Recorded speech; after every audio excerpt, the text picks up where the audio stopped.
Informasi yang pertama, pemirsa, Kejaksaan Agung menangkap Komisaris PT Sri Rejeki Isman atau Sritex Iwan Setiawan Lukminto dalam kasus dugaan korupsi pemberian kredit sebesar 3,6 triliun rupiah oleh 4 bank milik pemerintah. Masih berstatus sebagai saksi, Iwan kemudian menjalani pemeriksaan intensif oleh penyidik setelah ditangkap pada Senin malam kemarin di Solo. Kejagung tengah mengusut dugaan kasus korupsi yang terjadi pada perusahaan tekstil PT Sri Rejeki Isman atau Sritex. Dugaan korupsi ini berkaitan dengan pemberian fasilitas kredit dari perbankan sebesar 3,6 triliun rupiah. Hasilnya penyidik Jaksa Agung Muda Pidana Khusus Kejaksaan Agung mengamankan Komisaris PT Sritex Iwan Setiawan Lukminto pada Senin malam kemarin di Solo, Jawa Tengah. Pengamanan itu dilakukan setelah Iwan tidak mengindahkan 3 kali panggilan pemeriksaan yang dilayangkan penyidik. Kepala Pusat Penerangan Hukum Kejaksaan Agung Harli Siregar mengatakan, meski PT Sritex adalah perusahaan swasta, namun dugaan korupsi tetap diusut lantaran pemberian fasilitas kredit oleh perbankan juga dilakukan perusahaan plat merah.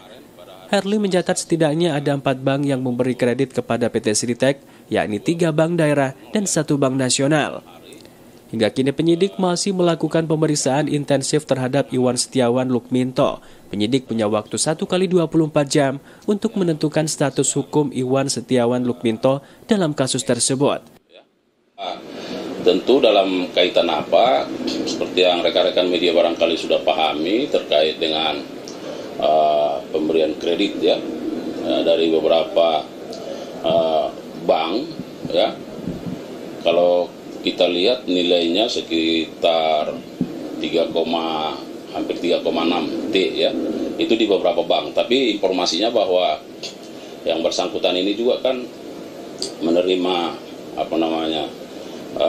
pencairan kredit di berbagai bank, termasuk bank-bank swasta. Nah, tetapi yang kita tangani kalau tidak salah ada 4 bank ya, yang memberikan berupa pinjaman kredit kepada pemberian kredit kepada perusahaan ini ya.